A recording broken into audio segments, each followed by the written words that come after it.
중국 시진핑 국가주석이 평양 시민 수십만 명의 환영을 받으며 북한을 방문했습니다. 시진핑 주석은 김정은 위원장과 정상회담을 갖고 북핵 문제와 북중 협력 강화 방안 등을 논의한 것으로 알려졌습니다. 정경두 국방장관이 군의 북한 어선 경계 실패에 대해 대국민 사과했습니다. 우리 군은 목선을 타고 들어온 북한 선원들의 조사가 끝나기도 전에 북한에 인도한 것으로 확인됐습니다. 전주 상산고와 경기 안산 동산고가 자유령 사립고 재지정 심사에서 탈락해 일반고로 전환될 위기를 맞았습니다. 자사고 취소가 이어지면서 학부모들의 반발도 거세지고 있습니다. 경남권 신공항 추진 여부를 두고 의견차를 빚었던 국토교통부와 부산, 울산, 경남 지방자치단체장들이 국무총리실의 판단을 맡기기로 합의했습니다. 대검찰청이 YG엔터테인먼트 소속 아이돌 그룹 멤버였던 BI의 마약 사건 수사 무마 의혹을 서울중앙지검에 배당했습니다. 서울 강남의 한 개인병원 의사가 이웃들 주민번호를 도용해 건강보험 부담금을 타낸 혐의로 고발당했습니다. 해당 의사를 신고한 주민은 실제로 병원에 3번 방문했지만 30번 진료를 받은 것으로 기록됐다고 주장하고 있습니다.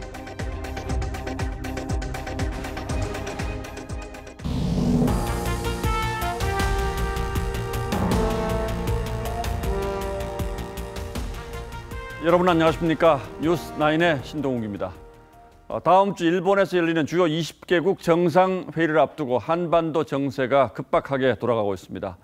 시진핑 중국 국가주석이 오늘 북한을 방문해 김정은 위원장을 만났습니다. 중국 지도자로서는 14년 만의 방북, 그리고 시진핑 주석으로서는 첫 북한 방문이어서 미국을 향해 어떤 메시지가 나올지 전 세계가 주목하고 있는데, 시진핑 주석은 오늘 정상회담에서 북한의 안보 우려 해결을 위해서 중국이 돕겠다며 한반도 문제에 적극적으로 관여하겠다는 의사를 표시했습니다. 차정성 기자가 보도합니다. 시진핑 주석의 전용기가 평양 순안공항의 모습을 드러냅니다. 시 주석의 방문을 열렬히 환영한다는 편말과 함께 1만여 북한 인민들은 오색찬란한 꽃다발을 들고 환영식을 열었습니다. 정오쯤 북한에 도착한 시진핑 주석과 펑리위안 여사는 김정은 위원장과 리설주 여사의 영접을 받았습니다.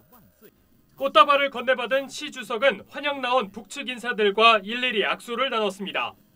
북측에서는 박봉주와 리용호, 리수용과 한때 숙청설이 나돌았던 김영철도 모습을 보였습니다.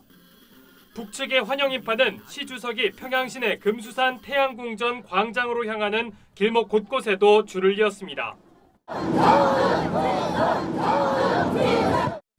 노동신문 등 북한 매체는 오늘 특집 기사에서 대를 이어온 양국 지도자들의 인연을 소개하며 전통적인 조중친선은 발전하는 시대의 요구와 인민의 공동 염원에 맞게 더욱 굳건해질 것이라고 전했습니다.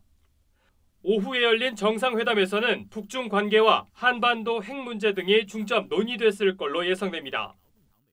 시 주석은 김 위원장에게 북한의 안보 우려를 해결하는 데 중국이 돕겠다고 말했습니다. 김 위원장은 핵과 관련해 긴장 완화 조치를 했지만 적극적인 반응을 얻지 못했다고 답했습니다. They want to use the President Xi Jinping as a kind of a mediator in G20. Xi Jinping may deliver this new offer directly to President Trump. 정상회담 이후 양국 지도자는 환영 만찬에 이어 집단 체조를 함께 관람할 걸로 보입니다. TV조선 차정승입니다. 북한의 환영 열기가 어마어마하죠. 시진핑 주석의 이번 방문에 특별한 의미가 있기 때문입니다. 북한으로서는 미국과의 협상 재개를 앞두고 있고, 또 중국은 미국과 패권 경쟁을 벌이는 중이어서 이 만남 자체가 미국을 향한 압박이 될 수 있습니다. 이런 점을 의식한 듯 미국은 오늘 북한의 제재 회피를 도와준 러시아 금융회사를 제재 조치했습니다. 한국 상공에는 정찰기도 띄웠는데 이런 일련의 움직임들이 다 예사롭지가 않습니다.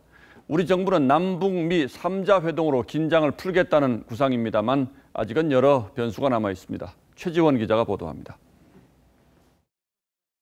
미 재무부 해외자산 통제국이 러시아 금융회사인 러시안 파이낸셜 소사이어티를 제재 대상으로 지정하고 자산을 모두 동결했습니다. 최소 2017년부터 미국의 제재 대상인 북한인 대표의 회사 2곳에 은행 계좌를 제공한 혐의입니다. 해당 회사들은 김정은 정권의 핵 프로그램을 위한 수익 창출을 목적으로 국제 금융 시스템에 접근할 수 있었던 것으로 알려졌습니다. 미군은 어제 하루 탄도미사일을 추격하는 RC-135 계열 정찰기도 서울과 경기도 상공에 띄웠습니다. 제재 조치와 정찰 활동 모두 시진핑 중국 국가주석의 밀월을 경계한 미국의 포석이란 해석이 나옵니다. 우리 정부는 여전히 시진핑 주석의 방북을 계기로 북한 태도가 극적으로 바뀌기를 기대하는 분위기입니다. 대통령 외교안보 특보인 문정인 교수는 20시간만 있다면 남북 정상이 판문점에서 만날 수 있다며 이달 말 트럼프 대통령의 방한 전에 남북 정상회담을 열어야 한다고 주장했습니다. 여권에서는 트럼프 대통령이 방한했을 때 판문점에서 남북미 3자 정상회담이 열릴 수 있다는 말도 오갑니다. TV조선 최지원입니다. 자, 이렇게 안보 상황이 엄중하게 돌아가는데 삼척항에서 있었던 북한 어선의 이른바 대기 귀순 사건을 둘러싼 파장이 갈수록 커지고 있습니다. 당시 처음 현장에 도착했던 해경은 북한 어선 발견 장소를 삼척항 방파제로 분명히 명시했는데 이틀 후 국방부가 삼척항 인근으로 바꿔서 발표한 사실이 드러났습니다. 방파제와 인근 단어 하나 차이입니다만 군이 이 사건을 대충 얼버무리려 한 것 아니냐는 의혹이 제기되는 대목입니다. 뿐만 아니라 해경의 최초 보고서는 청와대와 총리실에도 보내졌는데 군이 엉터리 발표를 하는 동안 어쩐 일인지 청와대와 총리실 역시 침묵을 지켰습니다. 이어서 안영영 기자가 보도합니다. 지난 토요일 오전 6시 42분 삼척항을 거닐던 김모 씨는 경찰 112로 신고를 했습니다. 삼척항 방파제에 북한 어선이 들어와 있다. 선원 4명, 기관 고장으로 20분 전부터 정박, 1명은 배에, 3명은 방파제에 있다는 매우 상세한 신고였습니다. 해경의 최초 상황 보고서에도 삼척항 방파제라고 기재돼 있습니다. 기관 고장이 있었지만 수리해서 자체 동력으로 입항했다고도 명시했습니다. 이런 내용은 오전 7시 9분쯤 군 수뇌부와 청와대 안보실, 국정상황실, 그리고 총리실, 국정원 통일부 등에 전달됐습니다. 하지만 이틀 뒤 군은 구체적인 설명 없이 북어선 발견 지점을 삼척항 인근이라고 했습니다. 어선의 표류라고만 했을 뿐 자체 동력으로 움직였다는 사실도 숨겼습니다. 삼척항 내부에서 발견됐거든요. 처음부터 거짓말이에요. 극하게 다 숨기려고 했었고. 사건 발생 직후부터 북한 배가 삼척항까지 들어왔다는 사실을 알고 있었던 청와대와 총리실은 군이 사실과 다른 발표를 국민들에게 하는 동안 침묵을 지켰습니다. 그리고 오늘 국무총리가 군을 질책했습니다. 목선이 입항할 때까지 아무런 제지가 없었다는 사실이 확인됐습니다. 청와대는 군이 방파제를 인근으로 표현한 것은 내용을 바꾸거나 속이려는 게 아니었다고 해명했습니다. TV조선 안영영입니다. 북한 어선이 왜 넘어왔는지도 의혹투성입니다. 북한 선원들의 진술이 오락가락하고 있고 아직 조사가 다 끝나지도 않았는데 정부는 서둘러 4명 가운데 2명을 북으로 돌려보냈습니다. 박재훈 기자가 취재했습니다. 지난 15일 해양경찰청의 북한 선박 상황 보고서입니다. 북한 어선이 함경북도 경성에서 6월 5일 출항해서 6월 10일 기관 고장으로 표류하다 15일 삼척항에 입항했다고 적혀 있습니다. 하지만 군은 어제 국정원 1차 합동신문 결과를 설명하면서 북한 선원들이 5일이 아닌 9일날 출항했다고 했습니다. 군 설명대로라면 북한 선원들의 진술이 오락가락하고 있는 겁니다. 정부 관계자는 2차 합동신문과 배에 부착된 GPS 분석이 진행 중이고 그게 끝나야 정확한 내용이 나올 거라고 했습니다. 결국 북한 선원들의 진술이 명확치 않고 조사가 진행 중인데도 북한 선원 2명을 사흘 만인 18일 북한으로 돌려보낸 겁니다. 지금까지도 항적 기록이 확인되지 않는데 2시간 달랑 조사하고 북한으로 가고 싶은 사람은 바로 보내줬습니다. 통일부는 조사에 참여하지 않았지만 북한 선원들의 의사를 존중했다고 했습니다. 국정원은 공식 발표자는 합동참모본부라고 했고 합참은 조사 주체가 아니어서 할 말이 없다고 했습니다. 바다에서 표류하는 어민을 당일에 곧장 송환한 전례는 있지만 입항까지 했을 경우 조사가 끝나기 전에 돌려보낸 전례는 찾기 쉽지 않습니다. TV조선 박재훈입니다. 파문이 커지자 정경두 국방장관이 오늘 대국민 사과를 했습니다. 하지만 자신의 책임은 언급하지 않은 채 관련자들을 엄중하게 문책하겠다고만 해서 유체 이탈 화법이다라는 논란이 또 일었습니다. 1분 반짜리 발표문만 달랑 읽고 기자들의 질문도 받지 않았습니다. 홍혜영 기자입니다. 북한 목선이 군 경계망을 뚫고 삼척항으로 입항한 지 닷새 만에 정경두 국방장관이 고개를 숙였습니다. 정 장관은 깊은 사과의 말씀을 드린다며 책임자 문책을 다짐했습니다. 이번 사건을 계기로 군의 경계작전 실태를 꼼꼼하게 점검하여 책임져야 할 관련자들에 대해서는 엄중하게 문책하겠습니다. 1분 반짜리 짧은 사과문을 읽고 질문을 받지 않고 퇴장했습니다. 사과의 주체도 장관이 아닌 군이었고 장관의 책임을 언급하는 대신 군 기강 확립과 관련자 처벌을 거듭 강조했습니다. 지난 2012년 북한군 병사의 이른바 노크 귀순 사건 당시 김관진 장관의 사과문과는 사뭇 다릅니다. 국민 여러분께 심려를 끼쳐드린 점에 대하여 국방부 장관으로서 깊이 사과드립니다. 당시 김 전 장관은 중대장 이하는 열악한 여건에서 정상 근무를 했다며 고위직만 징계하겠다고 했습니다. 앞서 국방부는 지난 17일 군 경계태세 점검 결과를 설명하면서 최선을 다했기 때문에 책임을 물을 수 없다고 했습니다. TV조선 홍혜영입니다. 예, 지금부터는 자립형 사립고 문제 좀 살펴보겠습니다. 전북교육청과 경기교육청이 전주의 상산고와 안산 동산고에 대해서 자사고 지정을 취소했습니다. 그러나 학교와 학부모들은 평가 기준에 문제가 있었다며 크게 반발하고 있습니다. 박건우 기자가 취재했습니다. 전주 상산고는 재지정 평가에서 79.61점을 받았습니다. 기준 점수인 80점에 0.39점이 부족합니다. 교육부 권고 기준 점수는 70점입니다. 전북교육청은 자사고 운영 효율성을 높이기 위해 교육감 재량으로 80점으로 정했다고 밝혔습니다. 교육감이 자율적으로 결정하는 상황이어서 80점으로 결정을 했습니다. 70점 정도는 무난히 맞을 수 있는 점수가. 상산고는 전국에서 전북교육청만 기준 점수를 80점으로 올린 것은 자사고 폐지를 밀어붙이려는 의도라고 반발했습니다. 끝내 취소가 된다면 행정소송도 불사하겠다고 밝혔습니다. 전라북도의 경우는 자사고를 폐지해야겠다. 그 목표를 세우고 그 목표를 이루기 위해서 70점 가지고는 안 되겠으니 80점을 올린 거 아니냐. 그렇게 우리가 받아들일 수밖에 없어요. 전북 교육을 위해 200! 아이고. 상산고 학부모 300여 명은 상복 시위에 나섰습니다. 근조 화환을 놓고 항의했습니다. 저희는 평가를 거부하는 게 아니라 공정한 평가를 원했는데 그걸 안 들어준 경북교육청에 대해서 규탄을 하는 거고요. 경기교육청도 오늘 재지정 기준 점수인 70점에 미달한 안산 동산고에 대해 자사고 지정 취소 절차에 들어간다고 밝혔습니다. 두 학교는 청문을 거친 뒤 교육부 장관이 동의하면 자사고 지정 취소가 최종 결정됩니다. 다만 현재 재학 중인 학생들은 졸업할 때까지 자사고가 유지됩니다. TV조선 박고루입니다. 자, 이렇게 전주 상산고와 안산 동산고가 자사고 재지정 평가에서 잇따라 탈락하면서 곧 평가를 앞둔 서울 지역 자사고들의 동요도 커지고 있습니다. 학부모들은 자사고 재지정 평가 방식을 받아들일 수 없다며 거리로 나섰고 각 학교들은 재지정을 받지 못할 경우에 법적 대응에 나서겠다는 입장도 밝혔습니다. 보도에 정은혜 기자입니다.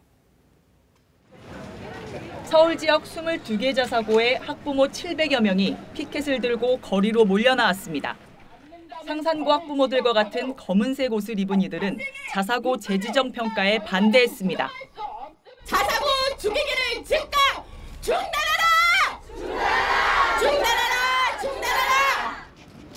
학부모들은 이화여고에서 서울교육청까지 행진을 이어갔습니다. 이들은 불합리한 자사고 재지정 평가를 인정할 수 없다며 진정한 학교 평가는 학생과 학부모들이 한다고 목소리를 높였습니다. 교육당국이 학생들의 교육 선택권을 박탈하고 있다고도 비판했습니다. 상산고 폐지하는 게 평등한 교육이다라는 거는 오히려 우리나라 미래 교육은 엉망이 됩니다. 그건 평등이 아니라 교육 선택권 박탈이라는 거죠. 다음 달 초 평가 결과가 나오는 서울 13곳 등 전국 22개 자사고는 하루 종일 뒤숭숭한 분위기였습니다. 상산고를 시작으로 줄줄이 재지정에서 탈락할 것이라고 우려했습니다. 전국 자사고 교장들도 재지정에서 탈락할 경우 상산고와 마찬가지로 법적 대응하겠다고 밝혔습니다. 국가가 교육을 독점하고 이거를 뭐 배급식으로 교육 배급을 하겠다는 얘기밖에 안 되거든요. 이거는 시대착오적인 역주행이다. 한국교총은 성명을 통해 자사고 재평가 기준의 부당함을 지적하기도 했습니다. TV조선 정은혜입니다. 자, 그러면 강동원 기자와 함께 이 자사고 문제 어떻게 될 건지 좀 더 자세히 따져보도록 하겠습니다. 자, 강 기자. 예. 전주 상산고 하면 뭐 전국적으로도 알아주는 자사고 아니었습니까? 예. 그런데 점수가 미달된 이유는 뭡니까? 그러니까 전북도교육청 탓이다 이렇게 봐야 될 것 같습니다. 이 자사고 재지정 평가는요, 이 항목이 31개가 있었습니다.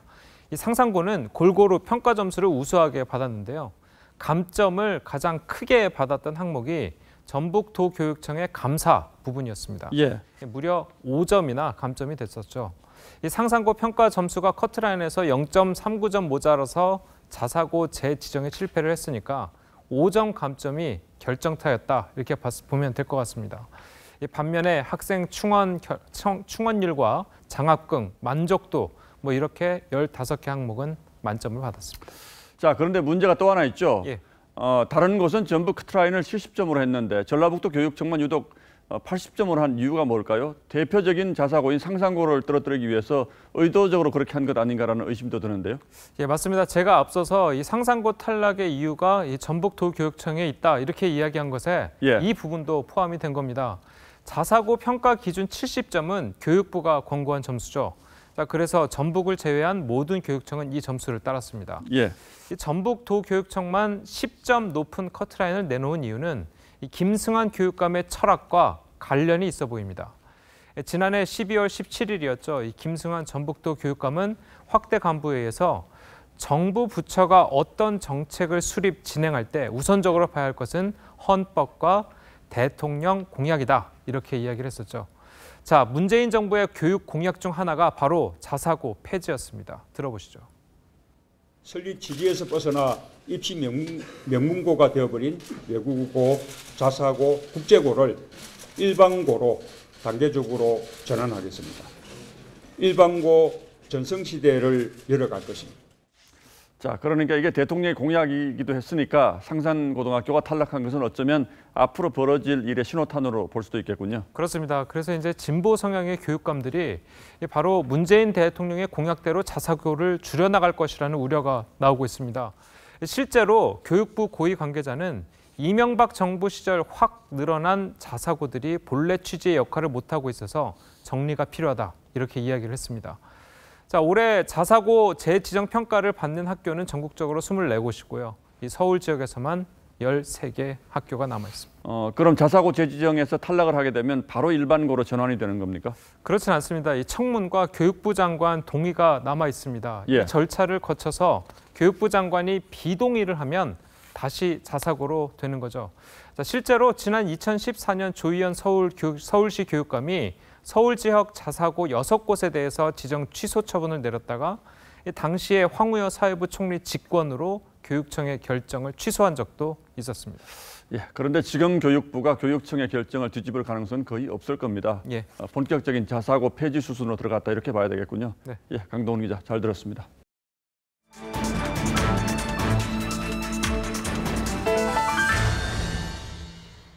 마약 수사 무마 의혹에 휩싸인 YG 엔터테인먼트 관련 소식입니다. 이번엔 YG가 소속 가수인 빅뱅탑의 대마초 사건 은폐를 시도했다는 의혹이 추가로 제기됐습니다. YG가 빅뱅의 컴백을 앞둔 시점에 탑과 함께 대마초를 피운 한모 씨에게 미국행을 권유했다는 건데요. YG는 사실이 아니라고 반박했습니다. 최윤정 기자입니다. YG 엔터테인먼트가 2016년 12월 빅뱅 컴백을 앞두고 탑과 함께 대마초를 피운 한모 씨를 미국으로 보냈다는 의혹이 제기됐습니다.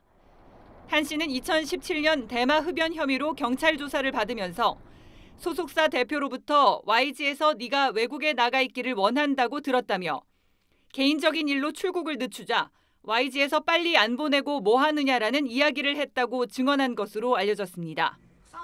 실제로 한 씨는 2016년 12월 9일 미국 LA로 출국했고 빅뱅은 나흘 뒤 정규 앨범으로 컴백했습니다. 한 씨는 또 소속사 대표의 권유로 석 달 뒤 돌아왔는데 2월 초 탑에 입대 이후로 귀국 날짜를 잡은 것 같다고 답한 것으로 알려졌습니다. 빅뱅의 탑이 대마 흡연으로 적발된 건 2017년 3월. 증언이 맞다면 YG는 이미 탑의 대마 사실을 알고 있었던 겁니다. 마약 딜러 A씨가 피의자 신문 과정에서 한 씨의 이름을 거론했지만 한 씨는 아무런 제지 없이 미국으로 출국한 것으로 전해졌습니다. YG 엔터테인먼트는 오늘 공식 입장을 내고 모든 의혹들은 제보자의 일방적인 주장일 뿐 전혀 사실이 아니라고 밝혔습니다. TV조선 최윤정입니다. 네, 보신 것처럼 의혹 제기가 계속되는 가운데 대검찰청이 YG 소속 아이돌 그룹 멤버였던 비아이의 마약 수사 무마 의혹 사건을 서울중앙지검에 배당했습니다. 비아이의 마약 복용 의혹이 검경 부실 수사 공방으로 번지면서 경찰에 이어서 검찰도 본격 수사에 나선 겁니다. 과연 YG 개입 여부의 진실이 밝혀질 수 있을지 김태용 기자입니다. 사랑을 했다 우리가 만나. 가수 비아이의 마약 투약 의혹에서 시작돼 3년 전 소속사였던 YG 엔터테인먼트 양현석 전 대표의 수사 무마 의혹 제보로 검경의 부실 수사 공방으로 확대된 YG 마약 스캔들. 경찰청장이 직접 나서 YG 수사전담팀 구성을 선언한 지 닷새 만에 검찰도 수사에 뛰어들었습니다. 대검찰청이 국민권익위원회로부터 넘겨받은 YG 마약 수사 무마 의혹 관련 공익제보 사건을 서울중앙지검에 배당한 겁니다. 해당 공익제보자는 2016년 8월 대마초 혐의로 경찰 조사를 받던 중 가수 비아이 관련 마약 혐의 진술을 번복했는데 이 과정에 양 전 대표의 협박과 회유가 있었다고 주장한 것으로 알려집니다. 당시 가수 비아이의 마약 구매 정황이 담긴 온라인 대화록을 제출받고도 수사에 나서지 않는 경위 등에 대한 검경 수사 담당자의 조사도 불가피하게 됐습니다. 양 전 대표는 지난 14일 대표직 사임 당시 입에 담기도 수치스럽고 치욕적인 말들이 무분별하게 사실처럼 이야기되고 있다며 관련 의혹을 전면 부인했었습니다. 서울중앙지검은 이르면 내일 수사부서를 결정해 엄정 수사할 방침입니다. TV조선 김태훈입니다. 고 장자연 씨 관련 증언을 해온 배우 윤지호 씨의 후원금 모금 관련 수사가 본격화하고 있습니다. 경찰은 윤 씨의 은행 계좌를 압수수색해서 후원금 내역을 들여다보는가 하면 캐나다에 머무르고 있는 윤 씨와 출석 일정도 조율하고 있습니다. 성민혁 기자가 보도합니다. 경찰이 자금 흐름을 추적하고 있는 윤지호 씨의 금융계좌는 2개입니다. 윤 씨의 모금 내역과 사용처를 집중 분석하고 있습니다. 윤 씨는 지난 3월 고 장자연 씨 관련 굿즈 제작을 내걸고 본인의 계좌번호를 공개했습니다. 이후 신변의 위협을 받는다며 개인 경호비용도 모금했습니다. 지망행위를 통해 경호비용 또는 공익제보자 후원 등의 명목으로 후원금을 모금하여 재산상의 이득을 취했습니다. 당시 후원금을 냈던 430여 명은 지난 10일 손해배상 청구 소송도 냈습니다. 윤지호 씨의 진실성을 믿고 후원했던 선의가 악용된 것을 입증받기 위함입니다. 경찰은 윤 씨를 피의자 신분으로 소환할 계획입니다. 경찰 관계자는 윤 씨가 전화를 받지 않아 SNS로 출석 일정을 조율하고 있다고 밝혔습니다. 경찰은 검찰 과거사위원회에도 윤 씨가 출석해서 진술한 내용을 보내달라고 요청했습니다. 진술 내용을 토대로 윤 씨가 후원을 받기 위해 고 장자연 사건에 대해 뭔가 아는 것처럼 사람들을 속였는지 여부도 확인할 방침입니다. TV조선 성민혁입니다. 서울 강남의 한 개인 병원 의사가 주민들의 주민등록 번호를 알아낸 뒤에 진료 횟수를 부풀리는 방법으로 건강보험 부담금을 부당하게 타냈다는 의심을 사고 있습니다. 한 환자의 경우에는 실제 병원에 간 거는 고작 3번이지만 30번의 진료를 받은 것으로 기록되기도 했는데요. 보건당국이 조사에 나섰습니다. 김주영 기자입니다. 70살 김모 씨는 자신의 진료 내역서를 보고 깜짝 놀랐습니다. 단 3번 갔던 내과에 후두염, 관절염 등 병명으로 30번 넘는 진료 기록이 있던 겁니다. 해당 내과는 같은 아파트에 사는 의사 A씨가 운영하는 병원. 평소 이웃들에게 친절한 의사였습니다. 여행 간다 그러면 부탁 안 했는데도 약을 소화제 같은 거 문에다 걸어놓고 굉장히 감사했죠. 그런데 A씨의 부인은 아파트 사우나 등에서 만난 이웃들에게 주민등록번호를 알려달라고 했습니다. 진료카드를 만들어뒀다가 내원하면 바로 진료받게 해주겠다는 게 이유였습니다. 개업시에 갔을 때도 내 주민등록을 분명히 기록을 했어요. 주민등록번호를 건넨 주민만 100여 명. 낌새가 이상했던 주민들은 집단으로 신고를 접수했습니다. 서너 번 갔는데도 5번, 10번 의료 진료를 받은 것처럼 그 의사가 그 공단 부담금을 사취하게 된 것을 알게 됐습니다. 해당 의사는 주민등록번호까지 요구하지는 않았다고 주장합니다. 그 사람들 하는 말이 뭐 맞다 안 맞다 그거는 나중에 따지고 나는 그 공단에서 나오는 결과만 나는 기다리겠는데. 건강보험공단은 신고에 신빙성이 있다고 보고 실사에 나섰습니다. 내원하지 않았는데 허위 청구 이런 부분이시고 약계도 같이 주제받았다는. 건강보험공단은 신고 내용과 실사 결과를 토대로 허위 요양급여 신청 여부를 판단하고 있습니다. TV조선 김주영입니다. 얼마 전 전남 한평군청 앞에서 1인 시위를 하던 남성이 건설사 임원에게 폭행당했습니다. 경찰 조사 결과 건설사 임원인 이 남성은 광주 지역의 조직폭력배였습니다. 경찰은 현장에서 소극적으로 대응한 경찰관들을 징계할 예정입니다. 오선열 기자입니다. 한 남성이 군청 앞에서 1인 시위를 합니다. 그런데 빨간 바지를 입은 남성이 다가오더니 갑자기 폭행합니다. 근처에 있던 경찰은 폭행을 말리지도 않았습니다. 이 남성은 오히려 상대방의 손을 잡고 자신의 얼굴을 때리더니 쌍방 폭행이라고 주장합니다. 이 새끼랑 나랑 싸웠다고. 나도 때렸고. 지난 11일 전남 한평군청 앞에서 건설사 임원 40살 김모 씨가 39살 A 씨를 폭행했습니다. 그 상상도 못했죠. 그런 일이 있으리라고. 뇌진탕으로 2주 나오고요. 이빨이 어금니가 깨져서 그게 4주 나왔습니다. 김 씨는 경찰 조사에서 A 씨가 1인 시위를 하며 자신의 회사 사장을 비하해 화가 났다고 진술했습니다.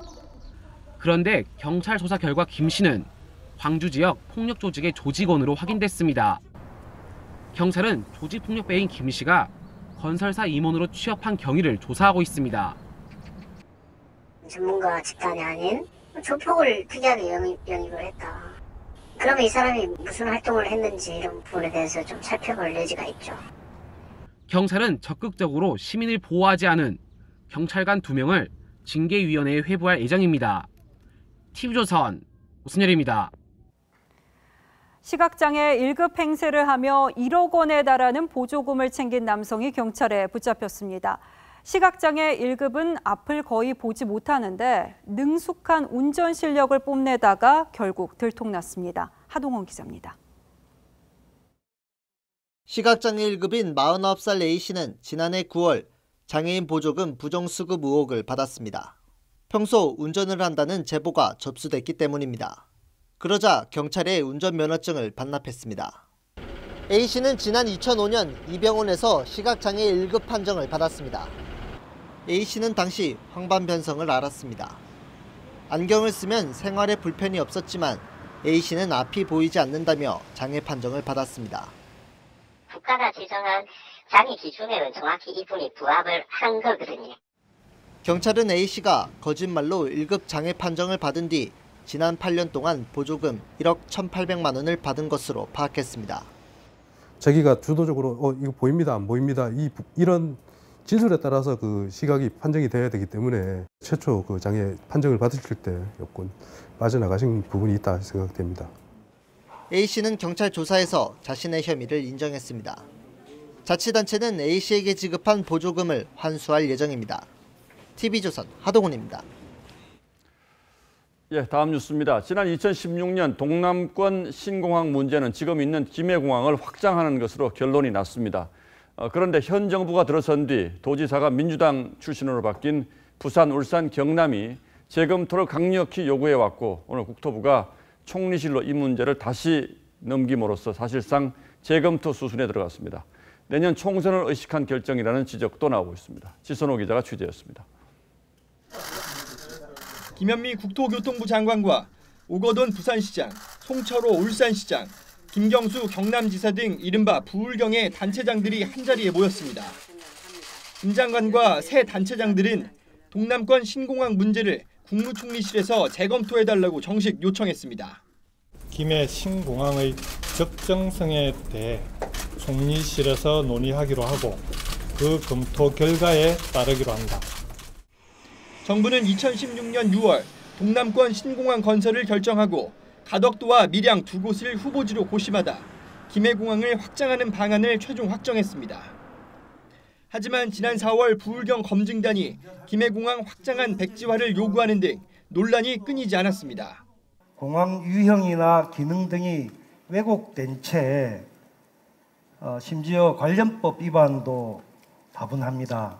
동남권의 관문공항 기능을 역할을 수행할 수 있는지 부울경 검증단의 검증 결과를 조목조목 반박했던 국토부도 이번엔 공을 총리실로 넘겼습니다. 총리실에서 논의를 하게 된다면 우리 국토부도 적극적으로 참여해서 조속한 시일 내에 합리적인 결론이 내려질 수 있도록. 하지만 총리실이 재검토에 들어가더라도 많은 절차가 남아있고 대구 경북 정치권과 민간 단체가 지난 정부 정책을 뒤집는 요구에 반발하고 있어 논란은 쉽게 사그러들지 않을 것으로 보입니다. TV조선 지선호입니다. 정부가 오늘 128개 공공기관에 대한 지난해 실적평가를 발표했습니다. 한국전력과 자회사 등 에너지 공기업들이 관심을 끌었는데 지난해 2천억 원 넘는 손실을 낸 한국전력은 양호하다는 평가를 유지했습니다. 다른 에너지 공기업들도 실적과는 무관하게 대부분 후한 평가를 유지했는데 송병철 기자가 그 이유를 분석했습니다. 지난 2017년 4조 9,532억 원의 영업이익을 낸 한국전력. 작년엔 무려 2,080억 원의 영업 손실을 기록했습니다. 탈원전 정책의 영향이란 분석입니다. 하지만 정부의 평가는 후했습니다. 올해부터 경영 실적뿐 아니라 안전과 일자리 창출, 채용 관리 등 사회적 가치의 평가 배점을 높이면서 한전은 B등급인 양호 평가를 받았습니다. 한국수력원자력도 B등급을 유지했습니다.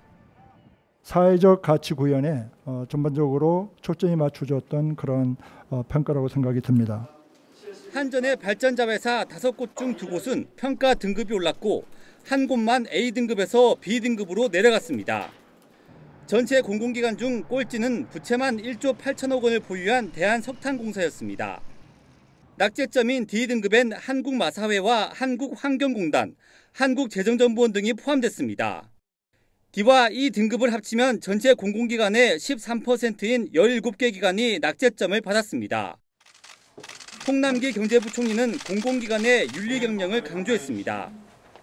채용비리, 부정부패, 갑질문화, 불공정거래 등 윤리경영 문제에 대해서는 단호하게 대응해 나갈 것입니다. 실적이 부진한 8곳 기관장은 경고를 받았습니다. TV조선 송병철입니다. 지난해 우리나라 기업 10곳 가운데 3곳이 이자를 낼 돈도 벌지 못한 이른바 한계 기업인 것으로 조사됐습니다. 특히 최저임금 영향을 크게 받은 숙박, 음식 업종은 은행 이자도 못 버는 기업이 절반을 넘었습니다. 보도에 최원희 기자입니다. 지난해 영업이익 616억 원을 올린 한 중공업 기업. 하지만 빌린 돈 이자를 갚는데 1,056억 원을 썼습니다. 갚아야 할 이자가 번 돈보다 많았습니다. 한국은행 조사 결과 지난해 우리 기업 10곳 가운데 3곳은 영업이익만으로 대출 이자를 갚을 수 없는 상황이었던 것으로 나타났습니다. 조사를 시작한 2010년 이후 가장 많은 수치입니다. 중소기업의 상황이 좀 더 나빴지만 대기업도 4곳 가운데 1곳은 이자보다 영업이익이 적었습니다. 국내외 경제 성장세 둔화 등 기업 경영 여건 악화로 업황 변화에 취약한 중소기업과 수출 비중이 높은 주요 제조업종에서 수익성이 악화된 데 주로 기인합니다. 특히 숙박 음식 업종은 최저임금 인상 등의 여파가 겹쳐서 절반이 넘는 기업이 이자를 낼 돈도 못 버는 것으로 나타났습니다. 3년째 이자 낼 돈도 못 버는 이른바 좀비 기업은 14%나 됐습니다.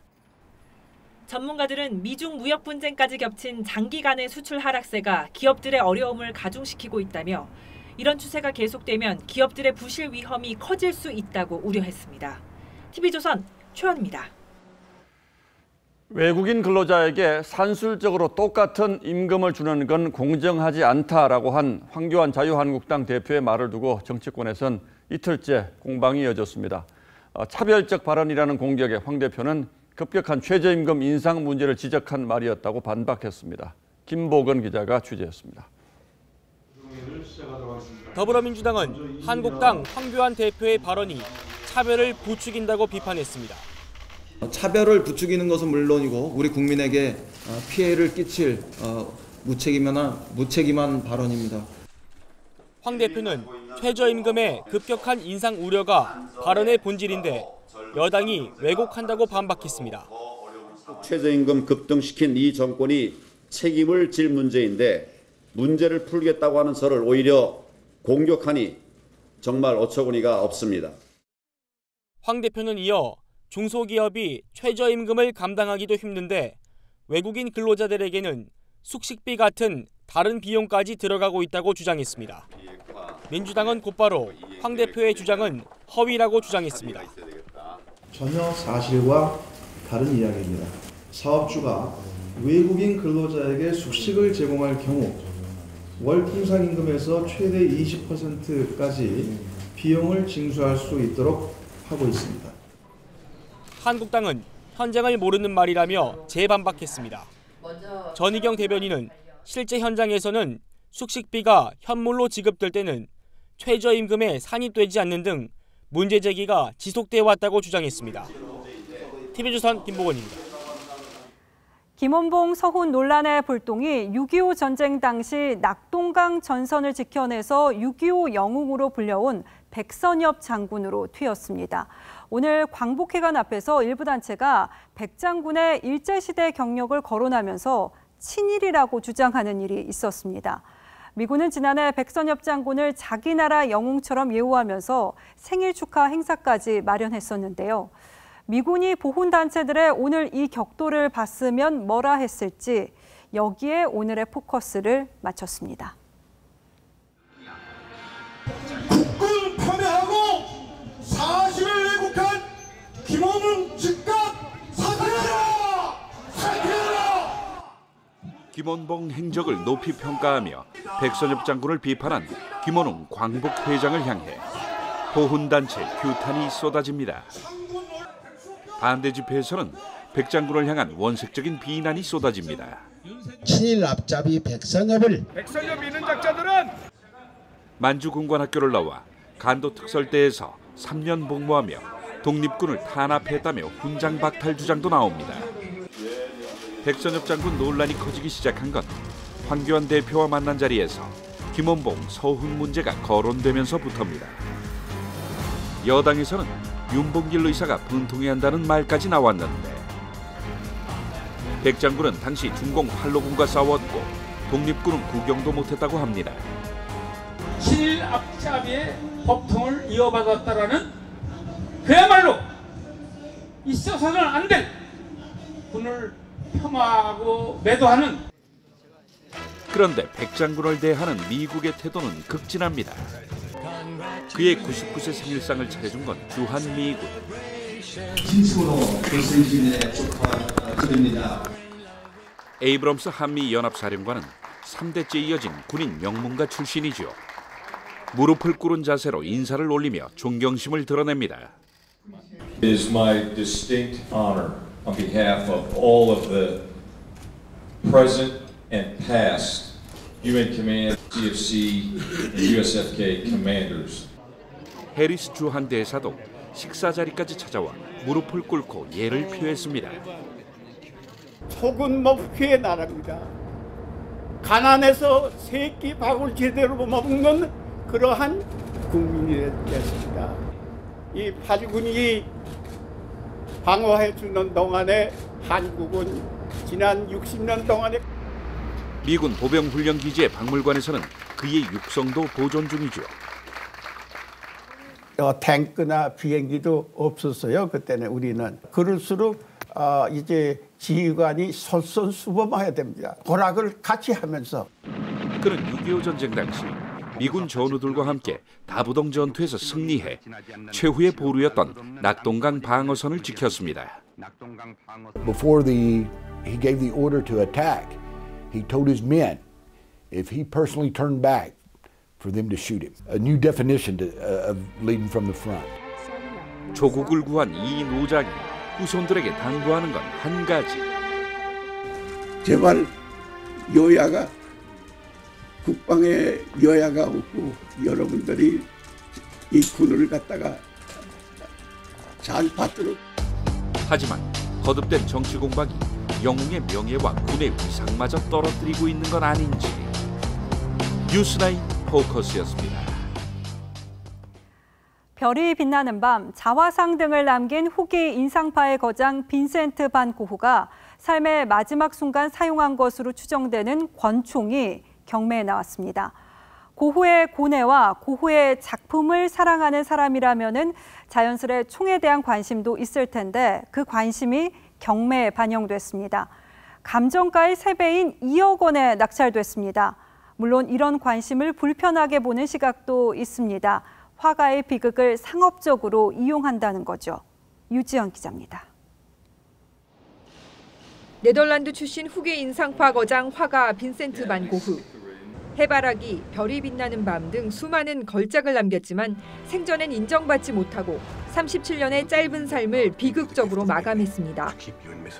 Maybe God made me a painter for people who aren't born yet. 고흐가 삶의 마지막 순간 사용한 것으로 추정되는 권총이 경매에 나왔습니다. 19세기 말 생산된 7mm 구경의 리볼버 권총은 감정가의 3배인 16만 2,500유로, 2억 원이 넘는 가격에 팔렸습니다. 고흐는 자신이 묵던 여관 주인에게 이 권총을 빌려 벌판에서 스스로를 쏜 뒤 이틀 뒤 숨진 것으로 전해집니다. 그러나 권총을 갖고 놀던 소년들의 오발 사고로 숨졌다는 주장도 나옵니다. 생애 말년 80일 동안 작품을 75점이나 남겼던 고흐가 스스로 최후를 선택할 이유가 없었다는 겁니다. 고흐 측은 성명을 내고 권총과 고흐의 죽음은 공식적으로 관련된 바 없다며 이번 경매가 비극을 상업적으로 이용했다고 비난했습니다. TV조선 유지현입니다. 올 시즌 프로야구에서 LG 돌풍의 비결을 꼽으라면 고졸 신인 투수 정우영의 활약을 빼놓을 수 없습니다. 신인왕 영순위로도 꼽히고 있습니다. 박상준 기자입니다. 변화무쌍한 공으로 손쉽게 삼진을 잡아내는 LG 고졸 신인 투수 정우영. 우타자 몸쪽을 파고들다가 아래로 뚝 떨어지는 이른바 악마의 투심으로 리그 최고 불펜 투수에 올랐습니다. 지금 스피드로 공을 더 떨궈봐야겠다라는 생각을 해가지고 투심에 더 떨어지는 거에 그 초점을 맞추고 있어요 지금. 어제 프로 첫 홈런을 내줬지만 투심 덕에 땅볼 유도가 많아 실점을 최소화하고 있습니다. 35경기에 등판해 3승 3패, 1세이브 9홀드. 평균 자책점은 무려 1.99로 낮습니다. 빼어난 활약으로 LG뿐 아니라 전국구 스타로도 발돋움했습니다. 올스타전 1차 집계에서 중간 투수 부문 1위를 차지했고 전체 선수 중에서는 김현수, 롬에게 이어 3위를 달리고 있습니다. 앞서 안치홍과 이정우가 고졸 신인 타자로 올스타전에 나선 적은 있지만 고졸 투수는 정우영이 처음입니다. 정우영은 신인왕은 물론 한국을 이끄는 투수가 되고 싶다고 당찬 포부도 밝혔습니다. 팀을 생각해서 하다 보면은 뭐 제 타이틀을 알아서 따라올 거라 생각합니다. 대한민국 이끌어야겠다는 그런 생각이 있습니다. 정우영의 활약에 LG 팬들은 1997년 이병규 이후 22년 만에 신인왕 탄생과 3년 만에 가을 야구 진출을 기대하고 있습니다. TV조선 박상준입니다.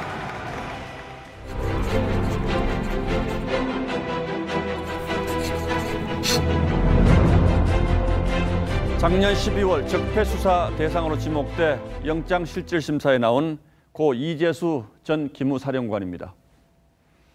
검찰은 청사로 자진 출석한 그를 수갑 채워 법원 포토라인에 세웠습니다. 하지만 영장은 기각됐고 나흘 뒤 그는 극단적인 선택을 했습니다. 그의 심정이 얼마나 참담했을지 짐작할 만합니다. 이 전 사령관은 35년 군 생활을 마치고 2년 전 전역했습니다. 그러나 빈소에는 현역 장성과 군인이 거의 눈에 띄지 않았습니다. 그의 상가에서는 군인들의 의리가 이럴 수 있느냐는 탄식이 끊이지 않았다고 합니다. 그런데 드물게 정복 차림으로 조문한 한 대령이 있어서 어떤 분이 물었더니 이렇게 대답하더랍니다. 소신대로 살겠다. 어쩌다 군인이 선배 장군을 조문하는데 소신이 필요한 세상이 됐을까요? 저는 이 전 사령관 빈소 풍경이 지금 우리 군 수뇌부와 지휘관들 시선이 어디를 향하고 있는지 극적으로 보여주었다고 생각합니다. 북한 목선 귀순 경위를 둘러싼 군의 거짓말 행진을 보면서도 저는 이런 생각부터 들었습니다. 군이 국가와 국민의 안위 말고 다른 눈치를 살피고 있는 것은 아닌가 하는 의구심입니다. 군은 처음에 목선이 표류했다고 발표했지만 진실은 귀순이었습니다. 귀순이라고 하면 무슨 불편한 일이라도 생기는 걸까요? 그리고 군이 폐기했다던 목선도 그대로 남아 있었습니다. 남하 경위를 밝히는 중요한 증거를 왜 이렇게 서둘러서 없앴다고 한 걸까요? 이뿐만이 아니죠.